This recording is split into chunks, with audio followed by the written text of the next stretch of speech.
Romanos capítulo 12, del versículo 9 hasta el 21 vamos a leer. Dice así, en el nombre de nuestro Señor. El amor sea sin fingimiento, aborreced lo malo, seguid lo bueno. Amaos los unos a los otros con amor fraternal, en cuanto a honra, prefiriéndoos los unos a los otros. En lo que requiere diligencia, no perezosos, fervientes en espíritu, sirviendo al Señor. Gozosos en la esperanza, sufridos en la tribulación, constantes en la oración, compartiendo para las necesidades de los santos, practicando la hospitalidad. Bendecid a los que os persiguen, bendecid y no maldigáis. Gozaos con los que se gozan, llorad con los que lloran, unánimes entre vosotros, no altivos, sino asociándoos con los humildes. No seáis sabios en vuestra propia opinión. No paguéis a nadie mal por mal. Procurad lo bueno delante de todos los hombres. Si es posible, en cuanto dependa de vosotros, estad en paz con todos los hombres. No os venguéis vosotros mismos, amados míos, sino dejad lugar a la ira de Dios, porque escrito está, mía es la venganza, yo pagaré, dice el Señor. Así que, si tu enemigo tuviere hambre, dale de comer, si tuvieres sed, dale de beber, pues haciendo esto, ascuas de fuego amontonarás sobre su cabeza. No seas vencido de lo malo, sino vence con el bien el mal. Voy a hacer una oración cortita. Señor, le ruego por favor que dirija mi alma, Señor amado, con su Espíritu Santo, Señor, y que abra nuestro corazón, como recién decía nuestra hermana, Señor. Padre, todo está en su mano, Señor Jesucristo, y le pedimos su dirección en el nombre de su Hijo Jesús. Amén. Pueden tomar asiento, mi hermano. Romanos 12, del versículo 9 en adelante, hasta el 21. Bueno, aquí los pastores... Los hermanos ya están un poco más asociados con el libro de Romanos, que lo hemos venido, con la carta de Pablo a los romanos, que lo hemos venido ya tratando de hace harto rato, ¿ya? Se estudió desde Romanos capítulo 1, versículo 1, y ya estamos en el capítulo 12, desde el versículo 9 en adelante, ¿ya? Es parte de los estudios que estamos haciendo los días miércoles, ¿ya? Como parte de las predicaciones expositivas que se están haciendo, ¿ya? La idea es tratar de entender un poquito más qué es lo que Pablo quería decir a los romanos, por qué Pablo le dice esta enseñanza a esa iglesia en particular, y cómo también es que cada una de estas enseñanzas tiene que ver también con nosotros, ¿ya? Con nuestro comportamiento, con nuestra forma de vida, con un montón de cosas, ya con un montón de temas. Cuando nosotros hacemos un barrido, cuando hacemos un resumen de la carta de los romanos, nos damos cuenta de que hay una división en el libro de los romanos que es súper marcada. Desde el capítulo 1 hasta el capítulo 11 hay una visión que es Pablo preparando de alguna forma todo lo que Dios hizo por nosotros, ¿ya? Independientemente de lo que nosotros éramos, e incluso también de lo que era Israel en su tiempo, porque también hace una comparación con Israel y muestra también lo que Israel era, lo que Israel es y lo que Israel será. Desde el capítulo 12 en adelante, que son las predicaciones que ya tomó la hermana Javi, mi esposa, con Romanos 12, 1 y 2, y con la última predicación que tomó el pastor Isaac con Romanos 12, del 3 al 8, ¿ya? Hoy día iniciamos la parte que tiene que ver Romanos 9 hasta el 21. Si ustedes se dan cuenta, Romanos 12 en adelante ya deja de hablar con toda esa base del amor ágape, del amor de Dios hacia la humanidad que no se lo merecía, ¿ya? Sea la iglesia o sea el pueblo de Israel.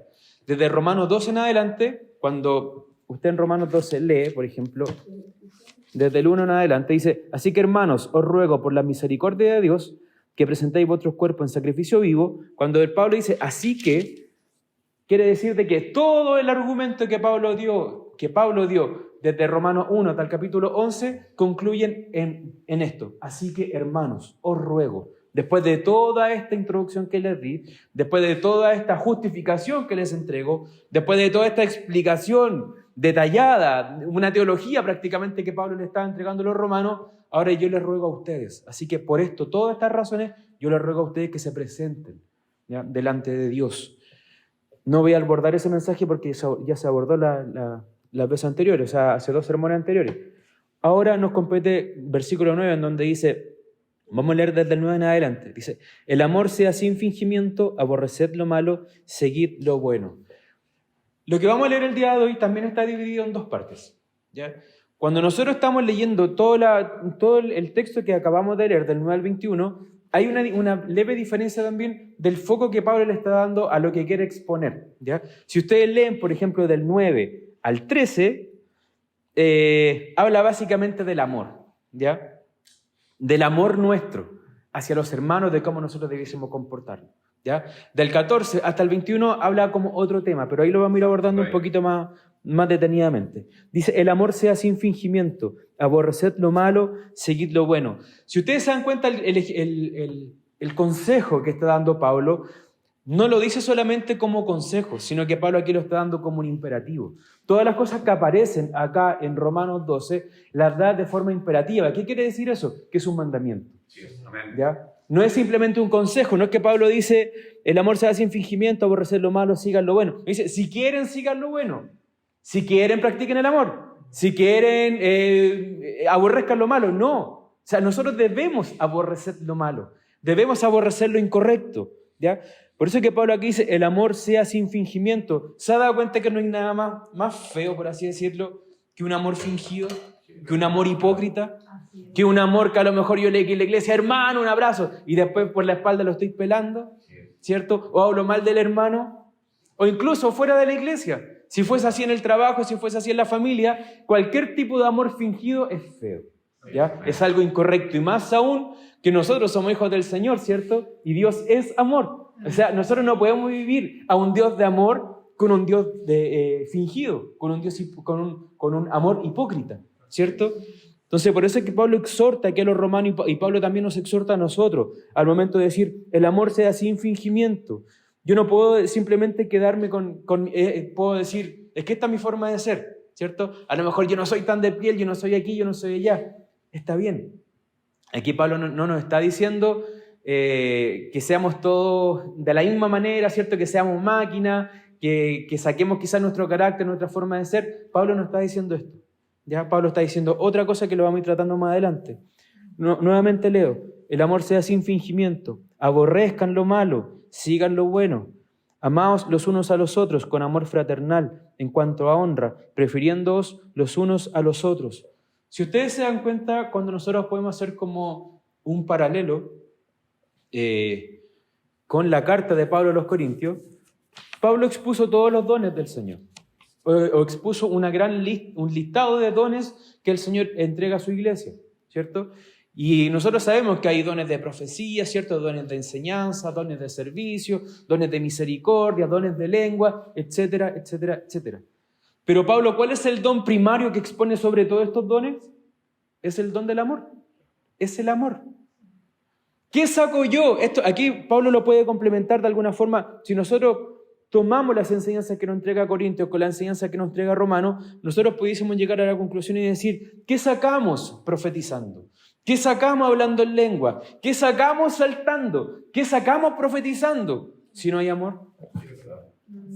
La profecía, la enseñanza, la lengua, ¿la hago para la edificación de la iglesia o lo hago para la edificación de mi persona, de mi ego, de mi orgullo? ¿Para qué lo hago? Amén. Por eso que si se dan cuenta, el amor tiene distintas aristas. El Señor ve el amor desde todos los ángulos en su altura. Nosotros vemos el amor así, solamente de forma recta. ¿A qué me quiero referir con eso? Que cuando nosotros, por ejemplo, si yo me alisto para predicar un mensaje, ¿cierto? Aquí a la iglesia, yo no es que simplemente me aliste para predicar un mensaje y que la iglesia hablar bonito y que todos digan que bien habla el hermano. Eso sería ego para mí. Si yo me preparo, es primero que todo para la iglesia, ¿cierto? Para mí también, obviamente, para mi familia, es un bien en común, es un bien en general. Es para la edificación de la iglesia. Amén. Es porque, por supuesto, primero que todo es un mandato del Señor. Segundo, Él es mi dueño, yo soy simplemente un servidor de Él, ¿cierto? Tercero, se hace por amor también a ustedes, a la iglesia, se hace por amor a mí, ¿ya? Se hace por amor, obviamente, en primer lugar, al Señor, por obedecer. Amén. Entonces, por eso Pablo que expone aquí en un primer lugar, después de haber dado todo el argumento, ¿cierto? Desde Romano 1 al Romano 11, y después aquí vienen los deberes prácticamente del cristiano, o cómo un cristiano debiese vivir. Romano 12 en adelante es la forma práctica de cómo un cristiano debiese vivir. Entonces, ¿qué es lo que Pablo espera de la iglesia de Roma o de nosotros mismos? Que primero, nuestro amor sea sin fingimiento, no un amor hipócrita. Y no es solamente de quedarnos ahí, no es simplemente ama y quédate ahí, no, sino que aborrece lo malo. Ustedes se han dado cuenta que, por ejemplo, cuando un hijo hace lo incorrecto, o cuando un ser querido hace lo incorrecto, ¿usted lo deja hacer o aborrecerá lo malo que hace su hijo? usted lo ama, pero aborrece lo malo que hace su hijo, ¿cierto? El mundo hoy día no vive ese tipo de amor. No vive el tipo de amor de aborrecer una cosa y amar también a la otra persona. El mundo hoy día te dice, todo está bien, el amor es amor, haz lo que quieras. Y esa es la invitación del mundo, de que puedan hacer lo que quieran, de que no existe el pecado, de que todo está bien, de que hay un Dios simplemente de amor, de que no hay un castigo, de que no hay fuego consumidor. Da lo mismo para ellos. Para nosotros no. Para nosotros la palabra del Señor nos empuja y nos dice, ¿cierto? Ámense, amémonos, ¿cierto? No con un amor fingido, no con un amor hipócrita. Aborrezcan lo malo, no lo escondan, no lo tiren debajo de la alfombra. Hay que sacar hacia afuera lo malo, limpiar. Así como cuando alguien se hace una herida, ¿cierto? Y se infecta, ¿qué es lo que hace cuando uno va al doctor? Le abren la herida de nuevo. Le echan agua ahí, ¿cierto? Suero, le limpian. Algunas veces limpian hasta con un cepillo y después cierran para que se sane bien. Amén. ¿Qué sacamos a amarnos los unos a los otros si no vamos a aborrecer lo malo? ¿No es uno de los reclamos que el Señor también le hace a una de las iglesias en el Apocalipsis? ¿Cierto? Que el Señor en alguna de esas iglesias enaltece muchas veces su forma de obrar, su forma de hacer las cosas, pero tengo algunas cosas contra ti, ¿cierto? ¿Se dan cuenta que la palabra del Señor es coherente en todo lo que dice cuando nosotros vamos analizando libro tras libro? Sigue exactamente los mismos principios. No es que hay un principio A aquí y hay otro principio acá y se contradicen. No, es coherente en toda su línea la palabra del Señor. Amaos los unos a los otros con amor fraternal en cuanto a honra. Con amor fraternal en cuanto a honra, prefiriéndoos los unos a los otros. La palabra del Señor cuando nos habla de amarnos, ¿cierto? Primero que todo nos pone en primer lugar a la iglesia, ¿ya? A los hijos del Señor. Pero eso no excluye también de que nosotros nos amemos los que están afuera, de que nos amemos a nuestros familiares, de que nos amemos a nuestros seres queridos, ¿cierto? A los compañeros de trabajo, a los compañeros de estudio, con los amigos que jugábamos la pelota antes. No quiere decir que los dejemos de amar, ¿cierto? Sino que totalmente lo contrario, de que mostremos también el amor por ellos. Pero ahí es donde también viene Pablo, y Pablo como que nos ataja. No Pablo, el Espíritu Santo, mediante Pablo, nos ataja. Porque lo más bien nosotros podríamos decir, como lo dice la iglesia contemporánea hoy día, de que tenemos que unirnos al mundo y tenemos que estar con ellos. Y que incluso tenemos que compartir con ellos sus cosas. Y la palabra no nos dice eso. Nos dice que los amemos, pero que al mismo tiempo aborrezcamos el mal. Por ejemplo, si yo tengo amigos, ¿cierto? Muy queridos, a lo mejor amigos de infancia, yo no puedo ir a la misma fiesta tratando de evangelizarles, ¿cierto? No puedo ser tan inocente, ¿cierto?, para acompañar la cosa indebida solamente para tratar de convencerlo. Porque la palabra del Señor me dice acá de que tengo que aborrecer lo malo que ellos hacen, de que tengo que aborrecer lo que viene de alguna forma hecho por el maligno. De hecho, cuando aquí dice aborrecer lo malo, no es solamente aborrecer lo malo, sino que aborrecer las obras del maligno. Lo malo aquí también puede decir maligno. Sabemos que todas las obras del diablo son malignas y de que todas las cosas que el hombre puede hacer de manera incorrecta proceden también del maligno, ¿ya? Entonces, acá dice, el 11, en lo que requiere diligencia, no perezosos, fervientes en espíritu, sirviendo al Señor. Si se dan cuenta, acá dice, en lo que requiere diligencia. Aquí yo también me hacía la pregunta y decía, alguien que ama es diligente también. ¿A qué me refiero con esto? Por ejemplo, voy a dar mi ejemplo personal y creo que alguien que realmente ama su trabajo también debiese ser súper diligente en lo que hace, ¿ya? Por ejemplo, cuando mi hija se enfermó en el año 2019, ella se enfermó, tuvo un cáncer, ¿ya? Tuvo un cáncer al hígado y requirió de que lo hiciéramos todo de forma rápida. ¿Por qué? Porque cuando subimos la noticia, a nosotros 2 noches en la clínica, pareciera que hubiesen sido 2 meses. 2 meses y pareciera que fuese una pesadilla. Uno duerme y después despierta y quiere que ojalá lo que soñé supuestamente no hubiese sido real, ¿cierto? Que un hijo tenga un cáncer. Y de repente uno tiene que darse cuenta de que realmente es la realidad, ¿ya? Y uno tiene que actuar de forma rápida. Cuando conversamos con el doctor nos dijo, miren, vamos a hacer todo rápido, nos dijo. hay que hacerle algunos exámenes, vamos a tratar, de, aunque no saca la biopsia, la vamos a tratar de hospitalizar igual y le vamos a tener que poner igual un catéter aquí para las quimioterapias que se tiene que hacer. Entonces nosotros no queríamos que pasara tan rápido, porque ¿a quién no quiere pensar hasta el último de que Dios va a sanarle un tumor a un hijo? ¿Cierto? Yo quería esperar hasta la última instancia. Pero el Señor puede sanar a alguien de forma milagrosa de esa forma, pero también a través de la mano de los doctores. Entonces, y eso lo fuimos viendo a través del camino, a través de que cuando iban pasando todas las cosas, veíamos la mano del Señor en todo lo que pasaba. ¿A qué me refiero? De que el amor también quiere hablar sobre la diligencia. De que cuando el doctor nos dijo hay que hacer todo rápido, si hubiese sido un doctor que no tuviera dedicación, que no hubiese amado a los niños, ese doctor me hubiese dicho esperemos 2 semanas más. Él podía hacer sus cosas, él podía haber estado aquí, él movió, gracias por el Señor, él movió una sala UCI, porque ya no habían salas para niños en el lugar donde teníamos que irnos. Él movió la operación, él movió todas las cosas, para que las cosas se pudieran hacer de la forma más rápida posible. Lo llamamos por teléfono y se consiguió una sala para que nos fuera un fin de semana, para poder empezar a hacer su primera quimioterapia sin tener el resultado todavía de la biopsia al 100%. Él llamó a la persona encargada de la biopsia para saber más o menos si es que era un tumor que se llama hepatoblastoma, si es que era un hepatoblastoma o no. Entonces yo digo, una persona que ama trata de hacer las cosas rápido, trata de hacer las cosas luego, trata de hacer las cosas con fervor, trata de hacer las cosas sintiéndola, no puede hacer las cosas de forma mecánica. Un cristiano que ama al Señor tiene que predicar también con ese fervor, tiene que predicar también con esa diligencia, tiene que entregarse de esa forma. Si no, ¿para qué? Amén. Por eso es que Pablo aquí le habla a una iglesia, no es una iglesia muerta, es la iglesia del Señor. Les dice, les da varios consejos y estos consejos, les vuelvo a repetir, son imperativos. Debemos amarnos, debemos aborrecer lo malo, debemos ser diligentes, debemos ser fervorosos también en lo que hacemos. A lo mejor no todos tienen el don de predicar, de la enseñanza, de la maestría, pero hay otros dones.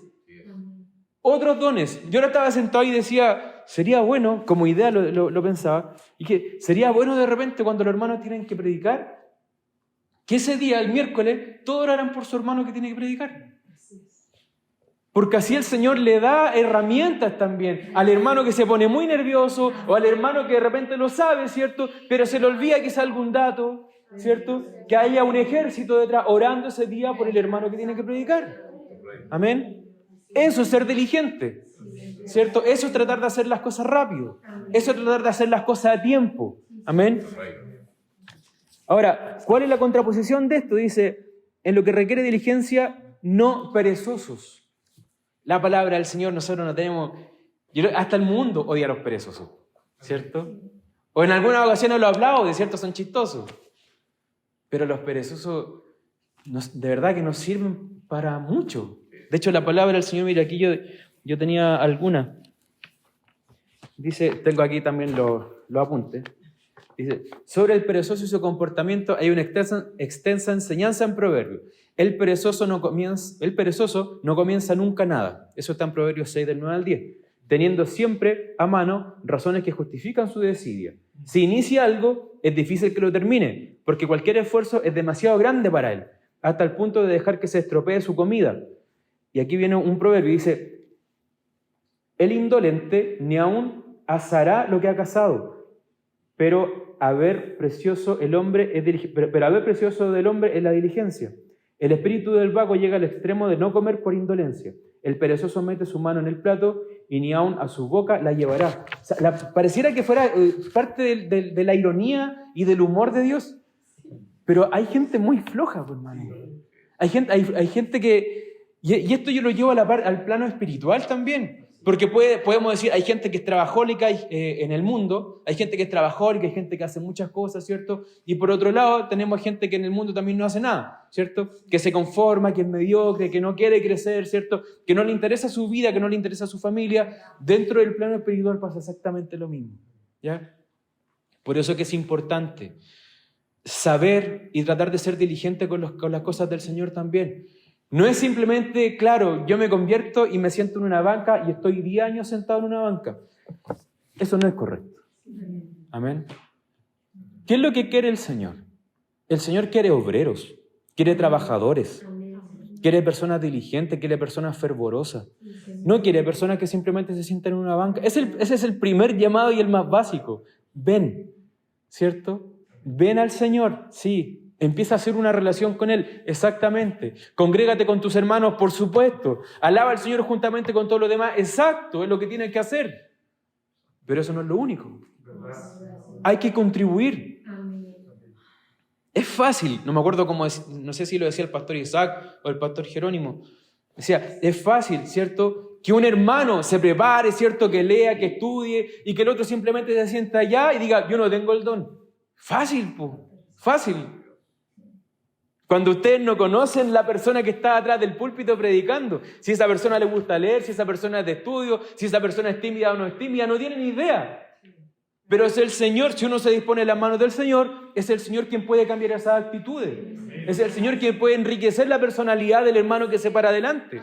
Es el Señor también el que provee de herramientas para que nosotros podamos estar capacitados para trabajarle al Señor. Ahí es donde hay que confiar. Amén.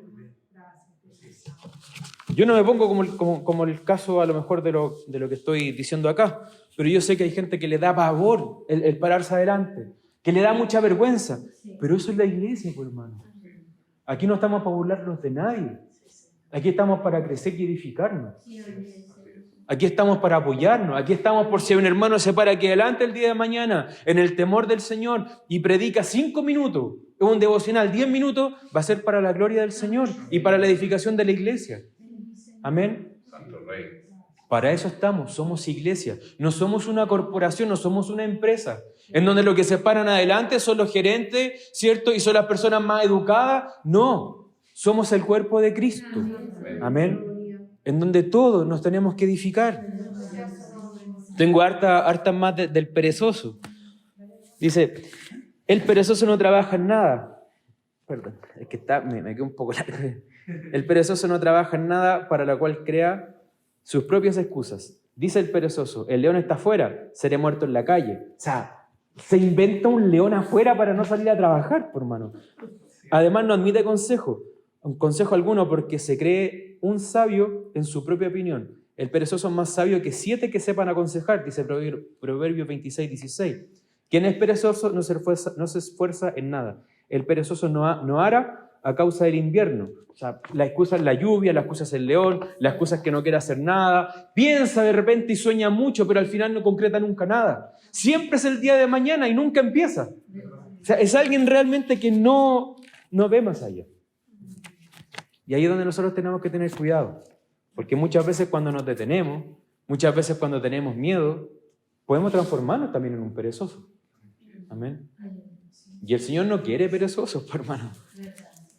¿Quién va a querer un perezoso si uno en una empresa es un perezoso, ¿cierto? Lo echan al segundo día. Aquí, hermano José menos mal duró harto años, así que no fue por perezoso que lo echaron. Si hubiese sido al segundo día, ¡ay! No sería bueno que estuviera aquí el hermano José. Pero esa es evidencia de que hizo bien su trabajo. A mí hace un tiempo atrás, también ya más de un año, también me echaron. Tuve 4 meses sin trabajo. Gracias al Señor Él lo preparó todo y también tuve una compensación que me ayudó a estar esos 4 meses bien con mi familia. Amén. Pero es importante, hermano, ser un cristiano que siga la palabra del Señor.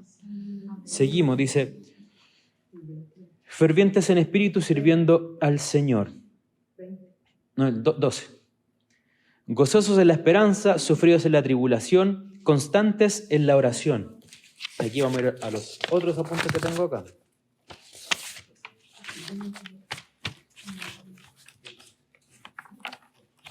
Mire, dice, gozosos en la esperanza, sufridos en la tribulación.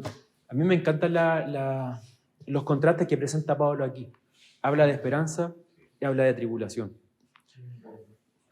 Yo y vuelvo a repetir, cuando uno pasa un periodo malo y leer de que nosotros tenemos al Dios de esperanza, es algo, pero a mí me llenó el corazón cuando entendí de que tenía un Dios de esperanza. Porque no es un Dios de ilusión, no es un Dios simplemente de castigo, no es un Dios a lo mejor de juicio y de justicia, sino que tengo un Dios de esperanza. Cuando nosotros estudiamos, ¿cierto?, sobre los dioses del mundo, sobre los dioses de las distintas culturas, Podemos ver de que está el Dios de la lluvia, el Dios de la tierra, el Dios del trueno, el Dios de la fertilidad, un montón de dioses para el ser humano explicarse un poco el fenómeno de Dios, cuando nosotros sabemos quién es Dios, ¿cierto? Pero en esa cultura no hay por ninguna parte el Dios de esperanza. ¿Por qué nosotros necesitamos al Dios de esperanza? Porque el Señor conoce nuestro corazón. Sabe que nuestro corazón decae. Sabe que como hijos suyos vamos a caer a lo mejor en alguna tentación, o vamos a caer quizá en alguna persecución, en alguna tribulación, en alguna angustia, en alguna depresión. Y en esos momentos, ¿qué necesitamos? ¿Necesitamos al Dios de justicia? ¿Necesitamos al Dios que a lo mejor nosotros vemos cómo le hace justicia a su pueblo de Israel o abre el mar? Puede ser, pero yo necesito un Dios que me dé esperanza. Necesito un Dios que yo no puedo evadir lo que estoy viviendo en este momento, ¿cierto? Por ejemplo, si usted está pasando una dificultad económica, se le murió un familiar o está con un familiar enfermo, tiene que enfrentar su realidad. Y hay que enfrentar la realidad, no la podemos evadir. ¿Qué necesitamos en ese momento? El Dios de esperanza. La iglesia en la tribulación, en la persecución, ¿qué necesitaba? Al Dios de esperanza. Amén. Gozosos en la esperanza, sufridos en la tribulación, constantes en la oración. De aquí me quiero detener y hacer un ejemplo con Jesús. Y aquí tengo otra anotación más. Constantes en la oración. Justamente con lo que yo les decía de la idea que tenía ahí atrás, de que oráramos más por los hermanos. Amén. De que oráramos, de que ese día, hace un tiempo atrás, los miércoles se estaba haciendo ayuno y oración, ¿cierto? Y habían algunos temas en particular por los que estábamos orando, que era el terreno, ¿cierto? Los hermanos, levantar la iglesia, etc. Pero sería bueno también de que los días miércoles, los días que haya que hacer algún trabajo, se orara también por ese hermano en particular. Amén. Para que el Señor lo dote, para que el Señor lo ayude. Y en el futuro también se van a integrar otros predicadores más. Amén.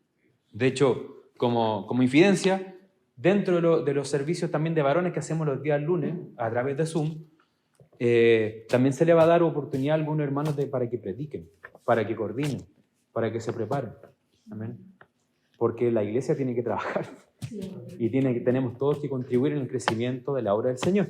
Amén. Entonces, con respecto a la oración, donde dice acá, constantes en la oración, es como, de alguna forma, ya Pablo, tú me dices que sea constante en la oración. ¿Tú fuiste constante en la oración?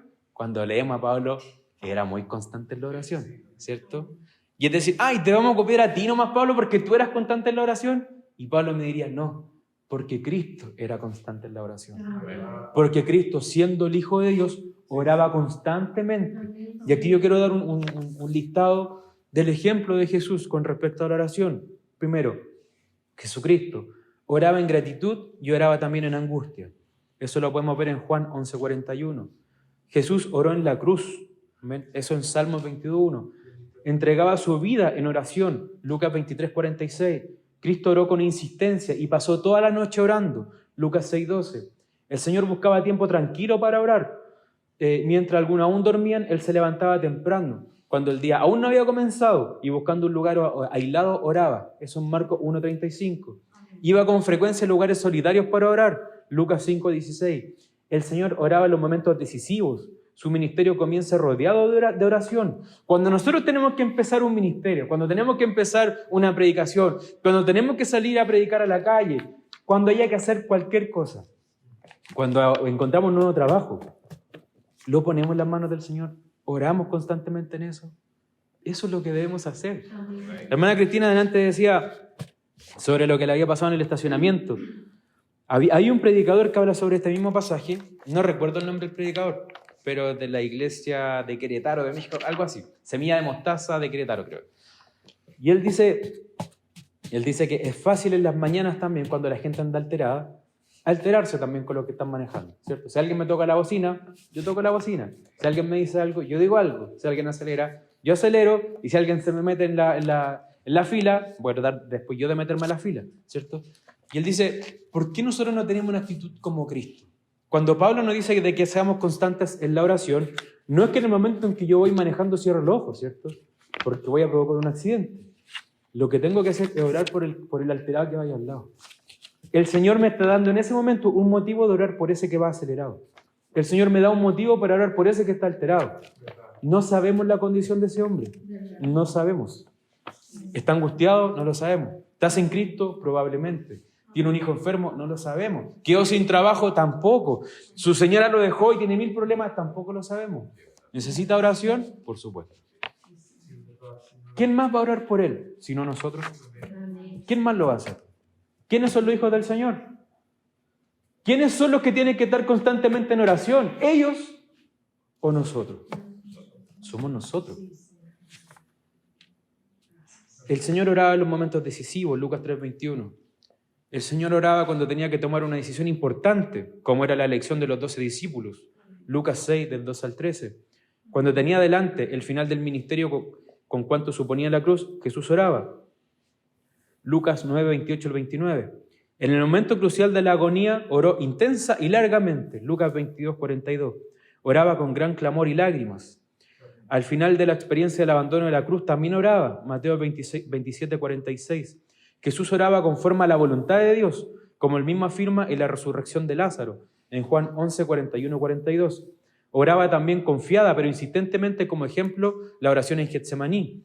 Cristo oraba también en intercesión por los suyos, a favor de otros, pidiendo asuntos concretos para ellos, cuando él dice, yo ruego por ellos, Juan 17, 9. Guárdalos en tu nombre para que sean uno, Juan 17, 11. Guárdalos del mal, Juan 17, 15. Santifícalos en tu verdad, Juan 17, 17.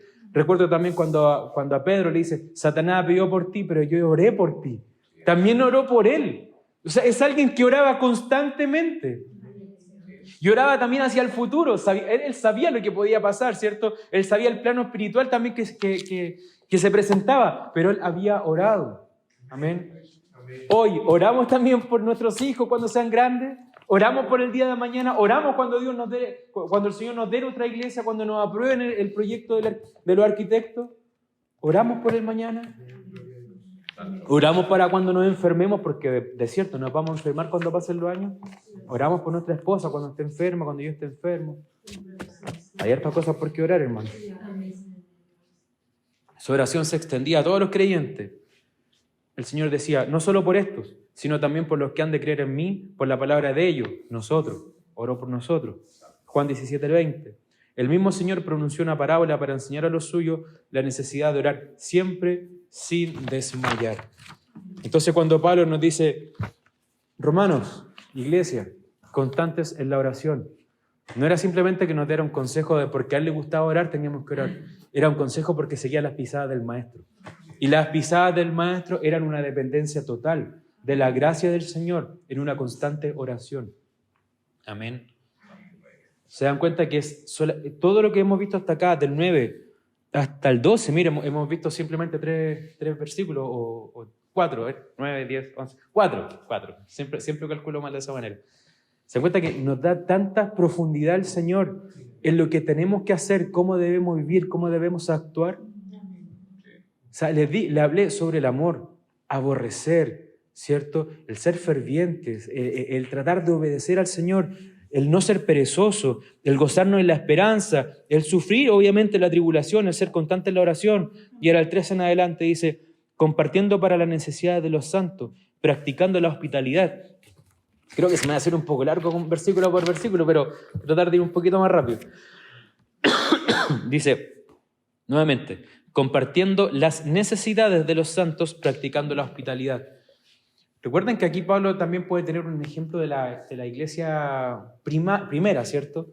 Esa iglesia que entregaba todo lo de ellos, ¿cierto? Y cada uno de ellos compartían lo que tenían, ¿cierto? O lo que podían compartir. Esto me lleva también a pensar sobre lo mismo que la misma predicación que les decía hace un rato atrás de este predicador de la Iglesia de México. Él decía de que nosotros como iglesia, antiguamente ellos daban, no de lo que les sobraba, sino que daban de lo que tenían. Y es muy distinto eso.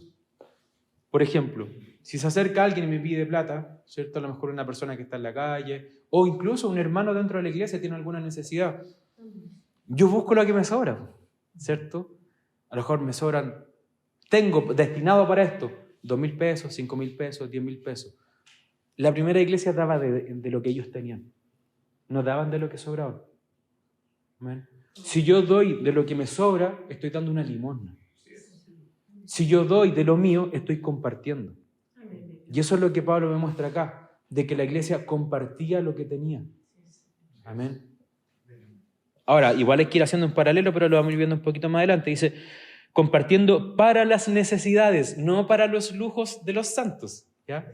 Si alguno tenía una necesidad, y era una necesidad justificable, por supuesto que había que hacer algo y teníamos que dar de lo nuestro, para aquel hermano o para aquellos hermanos.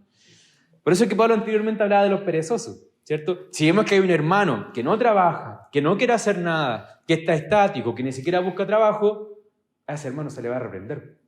Sale a trabajar. El que no trabaja no come, simplemente, ¿cierto? La misma palabra lo avala.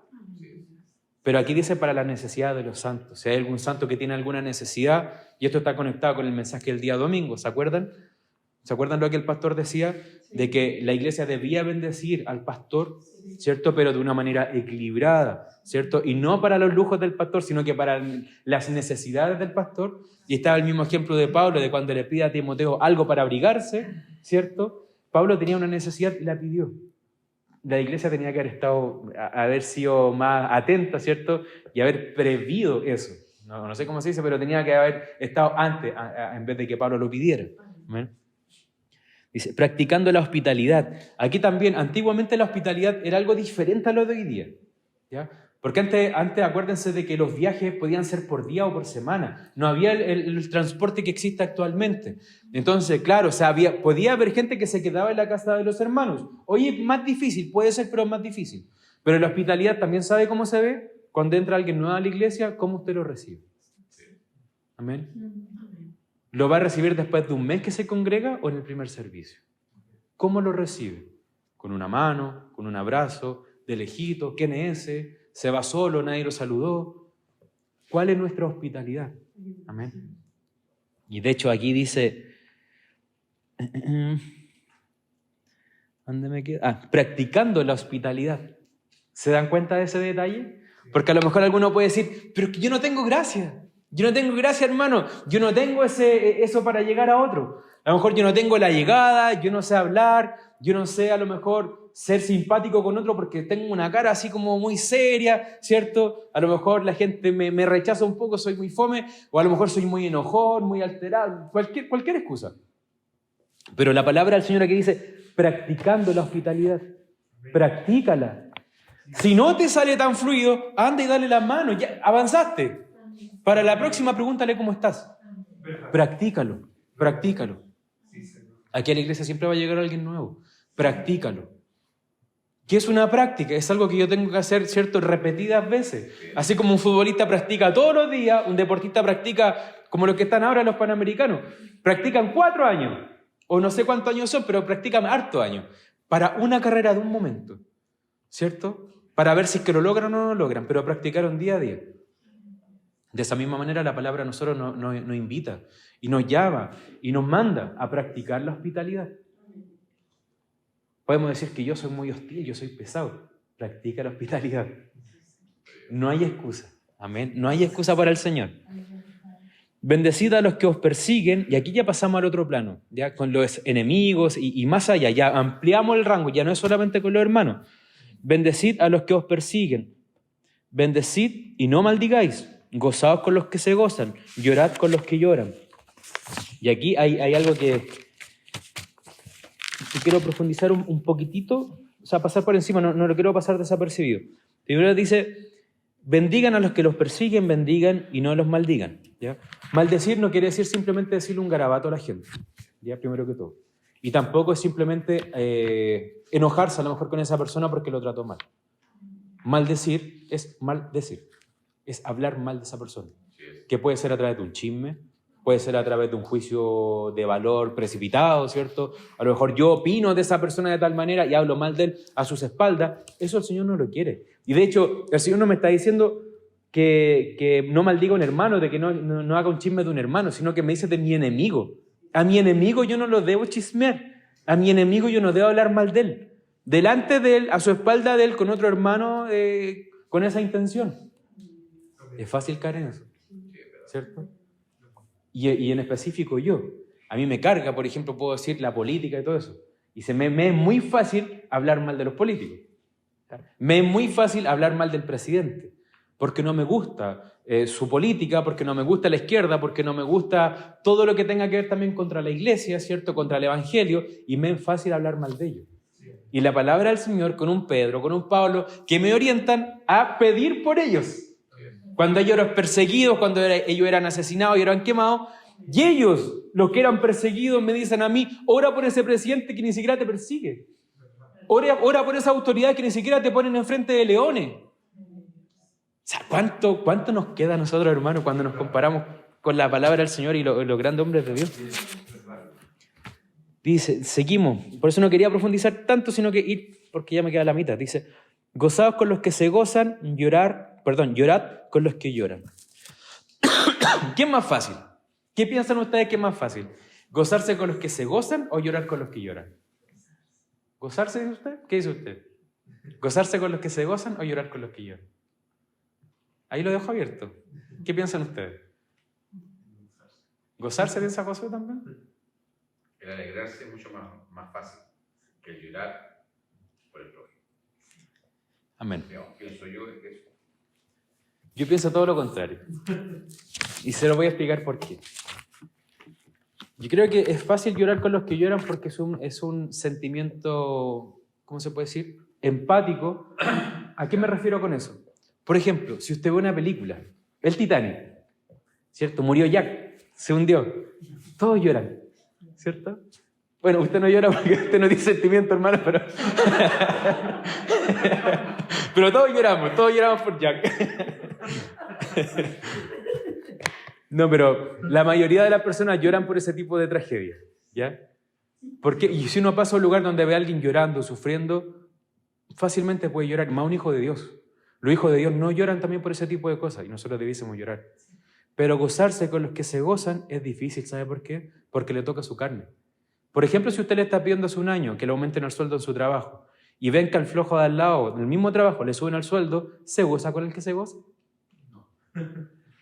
Él está en gozo porque le subieron el sueldo y a usted no le han subido el sueldo. ¿Se goza por ese que le subieron el sueldo? Se goza, por ejemplo, si usted no tiene posibilidad de tener hijos. Se goza porque su hermana o su vecina o quien sea puede tener hijos y se los presenta delante de usted. ¿Se goza? Cuando a lo mejor usted tiene una pena por dentro. Se goza, por ejemplo, si usted, un hijo viene y le sale enfermo o a lo mejor un hijo viene y tiene un cáncer y ve que todos los demás de su familia están todos sanos, ¿cierto? ¿Se va a gozar por los demás que están sanos cuando usted dice, pucha, ¿por qué mi hijo está viviendo esto? Es difícil gozarse de las cosas de los demás. Es difícil cuando vemos que a lo mejor hay cosas injustas. Por ejemplo, el caso que yo le decía cuando hay alguien en el trabajo que le suben el sueldo y usted sabe que ese no hace nada, sabe que ese es flojo, sabe que ese no se lo merece porque usted le hizo toda la pega y después le suben el sueldo a él. Da rabia porque uno lo encuentra injusto. Y la palabra a mí me dice, ya no está hablando de la iglesia aquí, acuérdese que está hablando de los enemigos, ¿cierto? Ya está llevando el plano un poquito más general, ¿cierto? Es difícil gozarse en ese momento. ¿Por qué? Porque toca mi carne. Pero la palabra del Señor, por eso que nos orienta hacia los dos caminos. Gócense con los que se gozan. No tengan envidia. Ahí van a matar los frutos de la carne, ¿cierto? Van a matar la envidia, van a matar, ¿cierto? Todos esos sentimientos de carne los van a matar. ¿Por qué? Porque a nosotros el Señor nos dice, espera en mí. Amén. Y aparte que a nosotros no nos espera la descendencia acá, esto no es nuestro. Nosotros tenemos otra herencia. Acuérdese que el salmista también dice de que sentía ese mismo sentir cuando veía que a lo mejor el que no era hijo del Señor, el impío, crecía, ¿cierto? Tenía grandes fortalezas, grandes riquezas, y él estaba ahí. Y después cuando se dio cuenta del fin que le tocaba a él, con el fin que le tocaba al impío, con el fin que le tocaba a él, entendió todo. Pasa lo mismo con nosotros. Nuestro gozo no tiene que estar arraigado en ese tipo de cosas. Nuestro gozo no tiene que depender si le hacen un bien al que usted considera injusto o no. Si le hacen un bien al que usted considera injusto, alégrese. Alegrémonos. Cuesta. Porque yo sí lloraría con el que llora. De hecho, de repente lloro viendo tele, por hermano. Cuando veo noticias muy injustas y veo que sale gente llorando o cosas así, pucha, me corren mis lágrimas. Porque de verdad que me da pena. Pero gozarme de repente de cosas, de cualquier tipo de cosas, me cuesta de repente, me cuesta. Pero ahí es donde está la palabra del Señor, aconsejando. Gócense con los que se gozan, lloren con los que lloran. Unánimes entre vosotros, no altivos, sino asociándoos con los humildes. No seáis sabios en vuestra propia opinión. Aquí simplemente quiero decir, cuando dice unánimes entre vosotros, no altivos, sino asociándonos con lo humilde, acuérdense que unánime quiere decir una sola alma. Tratar de estar unidos. Una iglesia unida no conduce para ningún lado. No paguéis a nadie mal por mal, procurad lo bueno delante de todos los hombres. Si es posible, en cuanto dependa de vosotros, estad en paz con todos los hombres. No os venguéis vosotros mismos, amados míos, sino dejad lugar a la ira de Dios, porque escrito está, mía es la venganza, yo pagaré, dice el Señor. Así que, si tu enemigo tuviere hambre, dale de comer. Si tuviere sed, dale de beber. Pues haciendo esto, ascuas de fuego amontonarás sobre su cabeza. No seas vencido de lo malo, sino vence con el bien el mal. Y esto es para darle el broche de oro, por así decirlo, de lo que Pablo le está diciendo aquí a la iglesia. Hay muchas cosas que dice acá, pero yo no lo voy a tratar una por una, ¿ya? Voy a tratar lo último nomás, para tratar de avanzar un poquito más rápido, donde dice, del 19 en adelante, no se venguen ustedes mismos, amados míos. La palabra amados míos aquí no la había ocupado en todo el libro Pablo. Aquí la ocupa por algo en particular, porque sabe que cuesta, ya sabe que no es algo simple, sabe que de repente a nosotros nos hacen mal y ojalá nos quisiéramos vengar, ¿cierto? Tanto con la gente del mundo como también dentro de la iglesia. Dentro de la iglesia también ocurren cosas horribles, ¿cierto? Horribles, feas, y a uno le gustaría vengarse en su carne, o que le pasara algo y alegrarme. Pero la palabra del Señor me dice, tranquilo, no se venguen ustedes mismos, amados míos, sino dejar lugar a la ira de Dios, porque escrito está, mía es la venganza, yo pagaré, dice el Señor. Así que, si tu enemigo tuviera hambre, dale de comer, si tuviere sed, dale de beber, pues haciendo esto, ascuas de fuego amontonarás sobre su cabeza. Y aquí yo me quedé un poco en shock, entendiendo qué significaba esto. Siempre había entendido una cosa que era lo incorrecto, ¿ya? Cuando dice, pues haciendo esto, ascuas de fuego amontonarás sobre su cabeza, ¿qué pensábamos nosotros antes? ¿Qué pensaba yo antes? Pensaba dos cosas, simplemente dos cosas. Uno, estoy poniendo una ira sobre su cabeza porque yo le estoy haciendo un bien y como que me estoy vengando, ¿cierto? Porque estoy avergonzando a este hombre porque le estoy haciendo un bien mientras él me hizo un mal. O lo otro, estoy juntando juicio para él, para la venganza del Señor. Y no es ninguna de las dos, por lo que yo entiendo hoy, ¿ya? Cuando dice acá, pues haciendo esto, ascuas de fuego amontonarás sobre su cabeza. Históricamente o contextualmente, acuérdese que en las casas no había un encendedor, no había fuego, ¿ya? Como para prender una cocina, para poder cocinar dentro de su casa, para poder hacer ese tipo de cosas. Pérez Millo, un teólogo, dice que ascuas de fuego sobre su cabeza viene de una tradición egipcia, ¿ya? ¿Qué trata esta tradición egipcia? De que las mujeres traían ascuas de fuego sobre su cabeza para llevar a la casa de la vecina, a la casa del familiar, para poder prender la estufa, la cocina, ¿cierto? Poder cocinar y poder hacer algo en comunión, ¿ya? Esa es la interpretación de Pérez Millo con respecto a los egipcios. Muy parecida en la otra interpretación que había escuchado, de que en ese tiempo sucedía exactamente lo mismo. Venían vecinos a la casa de usted porque no, que tenía fuego, ya no podían hacer fuego por X condición, invierno, no tenían los materiales, etc. Entonces iban donde el vecino y le pedían ascuas de fuego para poder llevar luz a su casa, como brasas, exactamente, para poder llevar estos carboncitos, ¿cierto? Y poder alumbrar su casa. Cuando la palabra del Señor dice acá, pues haciendo esto, ascuas de fuego amontonarás sobre su cabeza, yo ahora lo interpreto de dos maneras, pero que van de manera paralelo o que van muy de la mano. Uno, puede ser de que al hacer esto, yo estoy dando testimonio de que Cristo está en mi vida y de que estos carboncitos pueden alumbrar su casa, pueden alumbrar su vida y este hombre se puede arrepentir. Amén. De que no es simplemente porque, si yo digo que simplemente estoy acumulando juicio para este hombre, destruyo todo lo que acabo de leer para atrás.